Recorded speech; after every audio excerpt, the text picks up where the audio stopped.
In this 3-part series, I will be sharing with you how we brought our dated 1970s fireplace from this to this.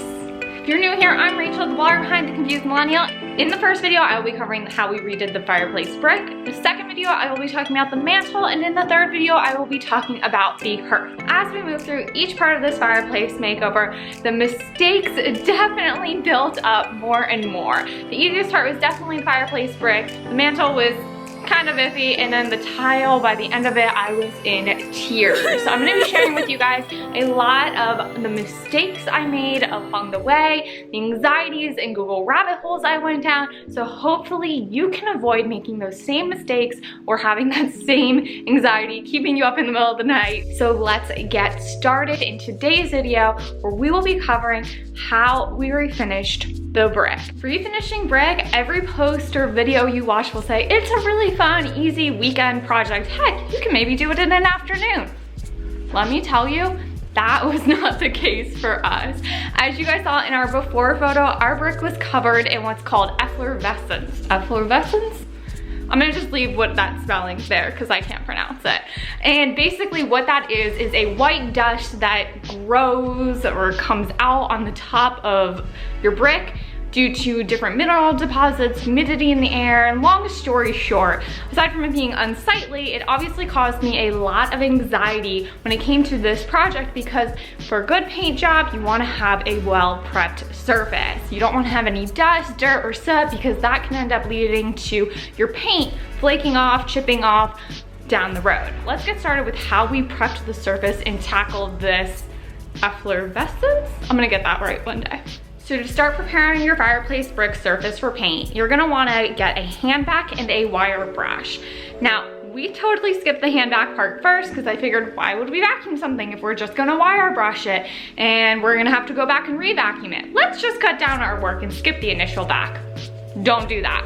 Learn from my mistakes. I will be sharing them throughout this series. Please, please, please, take a hand vac, give your fireplace brick a quick once over, and then do your wire brushing. What'll happen if you don't hand vac first is even more of that top layer of dust, dirt, soot is going to come off on you, which is where I will also recommend not following our lead once again, and please wear safety goggles and a mask, because a lot of this stuff will end up inhaled. When I was blowing my nose for days later, I still had leftover brick dust and debris soot coming out, as gross as that may sound, but there you go. That's the reality. Please wear a safety mask and safety goggles. Once you go ahead and hand vac, you're going to wire brush. Wire brushing is pretty labor intensive, I won't lie. This is where I would say go ahead and start prepping your surface about a week before you'd actually want to start painting, so you can work in chunks rather than just having to do it all at once.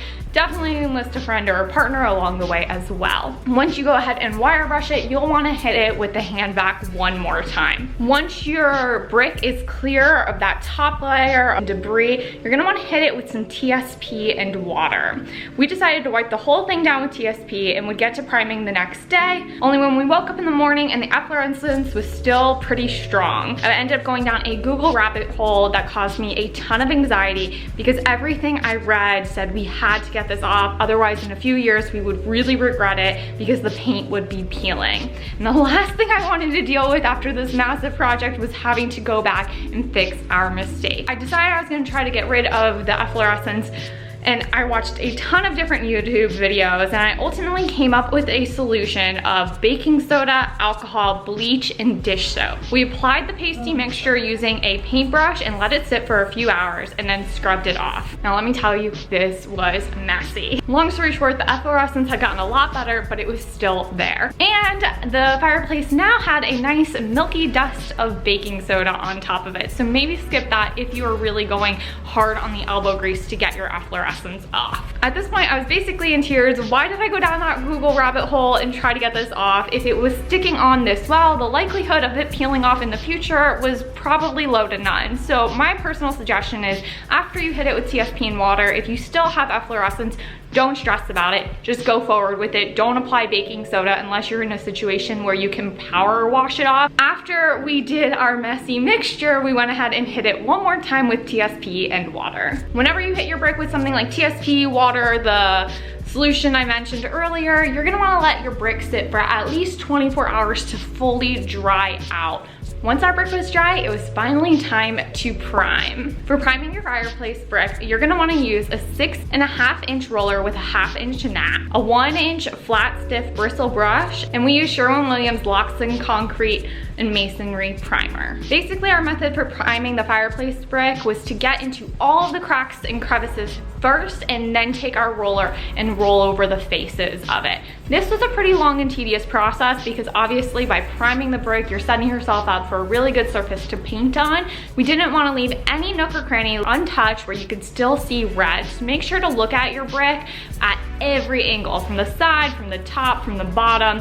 Get a second pair of eyes on there. This is really gonna help you set up a strong foundation where whatever color you're painting your brick will be able to shine through. Painting the brick did end up taking us quite a while because you have to kind of use a dab where you're pushing the bristles pretty heavily into the nooks and crannies. It took us about 4 hours to do the top and about 4 hours to do the bottom. So definitely set aside quite a bit of time if you have a larger surface area. And then we waited 24 hours for the primer to fully dry before we moved on to painting. When it comes to painting your fireplace brick, you're gonna need another 6.5-inch roller with a 1/2-inch nap, a 2-inch brush, and we use Sherwin-Williams Pro Classic Interior Acrylic Latex Paint. Painting the fireplace moved way quicker than priming it. If you are redoing your entire fireplace like we are, make sure you work from top to bottom. So we finished painting the top part of the brick, and then we did the mantel, and then we did the lower portion of the brick, and then the hearth.